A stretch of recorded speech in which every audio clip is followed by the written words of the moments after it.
আল্লাহ রাসূল সাল্লাল্লাহু আলাইহি ওয়াসাল্লাম বলেন, মা আমিলা ইবনু আদম ইয়াওমান নাহার আমালান আহাব্বা ইলাল্লাহি আযজা ওয়া জাল্লা মিন হিরাকাতি দাম ওয়া ইন্নাহু লা ইয়াতি ইয়াওমাল কিয়ামাতি বিকুরুনিহা ওয়া আজলাফিহা ওয়া আশআরিহা ওয়া ইন্নাদ দামা লা ইয়াকাউ মিনাল্লাহি আযজা ওয়া জাল্লা বিমাকানিন ক্বাবলা আন ইয়াকাল আরদা ফাতিবু বিহা নাফসান। রাওয়াহু ইবনে মাজাহ। ইবনে মাজাহ শরীফের 3126 নম্বর হাদিস। রাসূলুল্লাহ সাল্লাল্লাহু আলাইহি ওয়াসাল্লাম বলেন, মা আমিলা ইবনু আদমা ইয়াওমান নাহার আমালান আহাব্বা ইলাল্লাহি আযজা ওয়া জাল্লা মিন হিরাকাতি দাম। কুরবানির দিন কুরবানি করার সওয়াবের চেয়ে, পশু কুরবানি করার সওয়াবের চেয়ে অন্য কোনো বড় আমল নাই। সুবহানাল্লাহ বলেন। আল্লাহু আকবার, আল্লাহু আকবার। ওয়া ইন্নাদ দামা লা ইয়াকাউ মিনাল্লাহি আযজা ওয়া জাল্লা বিমাকানিন ক্বাবলা আন ইয়াকাল আরদা। আর কোন একজন মুমিন মুসলমান যদি শুধু আল্লাহকে রাজি খুশি করার জন্য কুরবানি করে, ওই কুরবানির পশুর রক্ত মাটিতে পড়ার আগে আগে আল্লাহ পাক কবুল করে নেয়। সুবহানাল্লাহ। ফাতিবু বিহা নাফসান।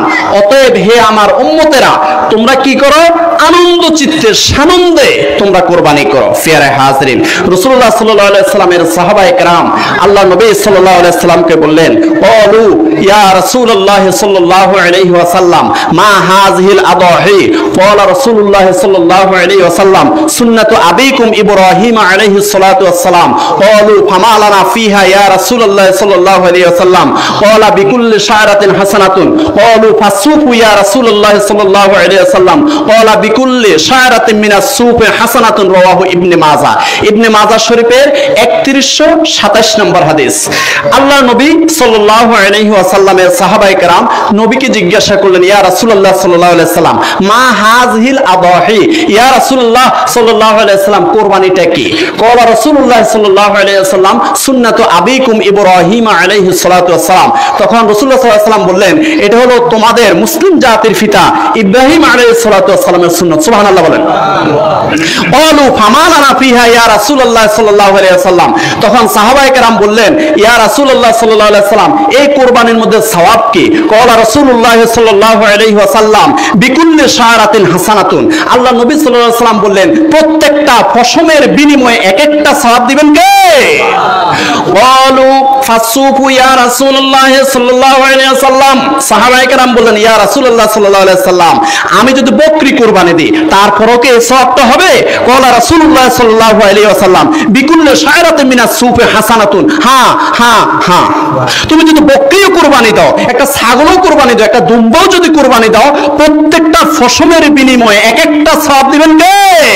প্যারা হাজরিন, তো এই জন্য আমরা এখন এই কোরবানিটা করতে হবে একমাত্র আল্লাহকে খুশি করার জন্য। কাকে? আল্লাহকে খুশি করার জন্য। এই জন্য রাসূলুল্লাহ সাল্লাল্লাহু আলাইহি ওয়াসাল্লাম বলেন, ইন্নাল্লাহা লা ইয়ানজুরু ইলা উজুহিকুম ওয়ালা ইলা আমওয়ালিকুম ওয়ালা ইলা সুওয়ারিকুম ওয়ালাকিন ইয়ানজুরু ইলা কুলুবিকুম ওয়া আমালিকুম। রাওয়াহু মুসলিম। মুসলিম শরীফে 6436 নম্বর হাদিস। রাসূলুল্লাহ সাল্লাল্লাহু আলাইহি ওয়াসাল্লাম বলেন, শোনো শোনো, ভালো করে শোনো, আল্লাহ পাক রব্বুল আলামিন তোমার সুন্দর চেহারার দিকে তাকান না, আল্লাহ রাব্বুল আলামিন তোমার সুন্দর পোশাকের দিকে তাকান না, আল্লাহ রাব্বুল আলামিন তোমার মাল সম্পদের দিকে তাকান না, আল্লাহ রাব্বুল আলামিন কোন দিকে তাকায় জানো? তোমার তাকওয়ার দিকে, তোমার পরহেজগারের দিকে, তোমার নিয়তের দিকে তাকান। সুবহানাল্লাহ। এই জন্য বুখারী শরীফের প্রথম হাদিস ছিল ইন্নামাল আমালু বিন্নিয়াত। ফিয়ারে হাজরিন, তো এখন এই হাদিসটা, পুরো হাদিসটা হলো এরকম। রাসূলুল্লাহ সাল্লাল্লাহু আলাইহি ওয়াসাল্লামের সাহাবী হযরতে ওমর ইবনুল খাত্তাব রাদিয়াল্লাহু তাআলা আনহু থেকে বর্ণিত, আন ওমর ইবনুল খাত্তাব রাদিয়াল্লাহু তাআলা আনহু ক্বালা সামি'তু রাসূলুল্লাহ সাল্লাল্লাহু আলাইহি ওয়াসাল্লাম ইয়াকুলু ইন্নামাল আমালু বিন্নিয়াত ওয়া ইন্নামা লিইমরিইন মা নাওয়া ফামান কানাত হিজরাতুহু ইলাল্লাহি ওয়া রাসূলিহি ফাহিজরাতুহু ইলাল্লাহি ওয়া রাসূলিহি ওয়া মান কানাত হিজরাতুহু ইলা দুনিয়া ইউসিবুহা আও ইমরাআতিন ইয়াতাযাওয়াজুহা ফাহিজরাতুহু ইলা মা হাজারা ইলাইহি। রাওয়াহুল বুখারী। বুখারী শরীফের 1 নাম্বার হাদিস, বুখারী শরীফের প্রথম হাদিস। হযরতে ওমর ফারুক রাদিয়াল্লাহু তাআলা আনহু থেকে বর্ণিত, তিনি বলেন, আমি শুনেছি রাসূলুল্লাহ সাল্লাল্লাহু আলাইহি ওয়াসাল্লাম বলেছেন, প্রত্যেকটি কাজের যে ফলাফল, প্রত্যেকটি আমলের যে ফলাফল, এই ফলাফলটা আল্লাহ পাক রব্বুল আলামিন দেন নিয়তের উপরে বেসিস করে, নিয়তের উপরে ভিত্তি করে প্রত্যেকটা কাজের ফলাফল দিয়ে থাকেন। সুবহানাল্লাহ। এই হাদিসটার একটা প্রেক্ষাপট হলো, রাসূলুল্লাহ সাল্লাল্লাহু আলাইহি ওয়াসাল্লাম যখন মক্কা শরীফ থেকে মদিনাতে হিজরত করে চলে গেলেন, তখন আল্লাহ নবী সাল্লাল্লাহু আলাইহি সাল্লামকে ভালোবেসে, আল্লাহ নবী সাল্লাল্লাহু আলাইহি সাল্লামকে মুহাব্বত করে অনেক সাহাবায়ে কেরাম আল্লাহ নবী সাল্লাল্লাহু আলাইহি ওয়াসাল্লামের সাথে মক্কা শরীফ থেকে মদিনায় হিজরত করে চলে গেলেন। তার মধ্যে নবীকে ভালোবেসে, নবীকে মুহাব্বত করে উম্মুল কায়েস নামে একটা মহিলাও হিজরত করে চলে গেল মক্কা শরীফ থেকে মদিনায়। কিন্তু একটা পুরুষ এই উম্মুল কায়েসকে ভালোবাসতো, কারণ উম্মুল কায়েস ছিল খুব সুন্দরী। এখন ওই পুরুষটা ইসলাম গ্রহণ করে নাই, নবীকে ভালোবাসে নাই। ও কি করলো, যে উম্মুল কায়েস যেহেতু মদিনাতে চলে গেছে, আমি যদি মদিনাতে না যাই তাহলে উম্মুল কায়েসকে বিয়ে করতে পারবো না। সেই এই উদ্দেশ্যে কি করলো, ওই যে হিজরতকারীদের পিছনে পিছনে পিছনে পিছনে মদিনায় চলে গেল।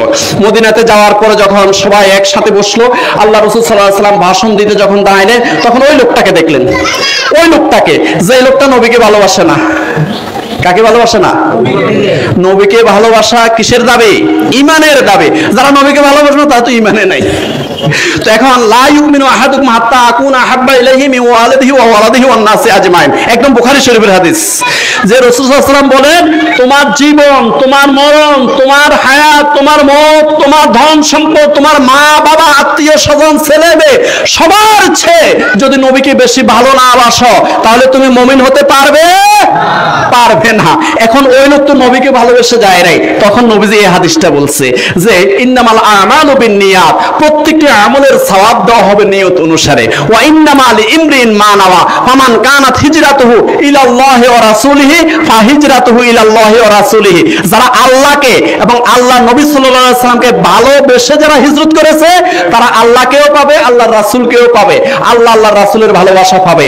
ওমান কানাত হিজরাতুহু ইলা দুনিয়া ইউসিবুহা, আর যারা দুনিয়ার উদ্দেশ্যে হিজরত করেছে তারা হিজরতের সওয়াব পাবে না, আল্লাহ এবং আল্লাহর রাসূলের মুহাব্বত তারা পাবে না। আও ইমরাআতান ইয়াতাজাওয়াজুহা, আর কেউ যদি কোনো নারীকে বিয়ে করার জন্য আসে, নারীকে বা উম্মুল কায়েসকে যদি বিয়ে করার জন্য কেউ যদি হিজরত করে, সে শুধু ওই নারীটাকেই পাবে। আও ইমরাআতান ইয়াতাজাওয়াজুহা ফাহিজরাতুহু ইলা মা হাজারা ইলাইহি, সে ওই নারীটাকে বিয়ে করতে পারবে, হিজরতের সওয়াব পাবে না, হিজরতের সওয়াব পাবে না। সে ব্যক্তি আল্লাহর ভালোবাসা পাবে না, সে ব্যক্তি আল্লাহর নবীর ভালোবাসা পাবে না।